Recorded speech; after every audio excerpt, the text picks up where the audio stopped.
नमस्कार भाई माने, आज आसी मु पहुंची पारादीप समुद्र कूल रे। एठिर हालुका पवन एवं नील समुद्र देखी बहुत भल लगुची। ओह, जीवन रे शांति पाइबा पई एमती बेले बेले समुद्र कूल रे आसी टिके बुली जीवा निहाती दरकार।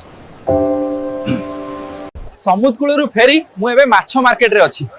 ओह की दुर्गंध, एठी खाली जुआडे देखिबे पुळा पुळा माछ एठी गदा हैची। बोट आसी लागिला परे भोर 4टा रु एठी माछ सब निलाम आरंभ होई जाय। बहुत प्रकार माछ एठी मिले। भाई ए चिंगुडी रो केते? ओ कंकड़ाटा चिंगुडी 480 टंका, कंकड़ा 550 रे किलो।